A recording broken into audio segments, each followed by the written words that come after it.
London fell silent today to remember the war dead on Armistice Day. Huge crowds gathered at the Tower of London to witness a 21-round gun salute by the Honourable Artillery Company before the names of 200 of the fallen were read out. Then 13-year-old Army Cadet Harry Hayes stepped forward to place the last ceremonial poppy in a spectacular sea of red that has transformed the moat into a national monument to the country's war dead. Just before 11 a.m. a bugler sounded the last post and the thousands at the tower joined together with millions in the capital and across the nation to mark a 2-minute silence. Each of the 888,246 blooms represents a British or colonial military death during the First World War, which began a century ago. Caroline Cook, 54, a nurse, from Manchester said, "My grandfather served in the war and my father flew Lancaster bombers and I wanted to come down today to pay tribute. It was something I just needed to see. It's amazing." Anita Ferrari, a tour guide from Barnet, North London, said she had seen the installation grow in size from the very first day on July 17. From tomorrow thousands of volunteers will begin removing the poppies, but 2 features of the memorial, the weeping window cascade of poppies from a window and the wave, a surge of poppies near the entrance, will remain until the end of the month. The government decision to keep the 2 elements in place follows huge public demand for more time to visit it, led by the Evening Standard's Save Our Poppies campaign. An estimated 4 million people have seen it and the many more now will get the chance.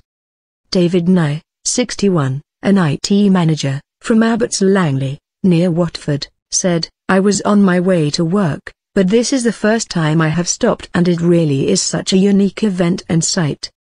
It makes you think about all the lives that have been lost and how it must have been for those guys fighting in the war. It puts you in a very contemplative mood and it's good to take some time out sometimes from the hustle and bustle of daily life to stop and reflect." The 2 vast poppy structures will tour the UK for 4 years before being installed permanently at the Imperial War Museums in London and Manchester. The designer of the poppy display, Tom Piper, said, "I am very pleased more people will have a chance to visit the exhibition. We have been working behind the scenes to secure a legacy for the 2 pieces which we have been able to do." Richard Hughes, of the Western Front Association, which organizes the annual service of remembrance at the Cenotaph, said this year's commemorations were not just about the end of the First World War. He said, "We have got the modern version here with us stepping back from Afghanistan. That itself has tremendous resonance." Europe was also marking the end of the First World War in a series of Armistice Day events across the continent. In France, British and German officials met on the ground where their 2 countries were once at war to commemorate the end of WWI on the Western Front, which was declared on the 11th hour, of the 11th day of the 11th month 1918. Prince Harry was due to view an exhibition of photographs of young British servicemen and women who have suffered life-changing injuries on military duty in Iraq and Afghanistan.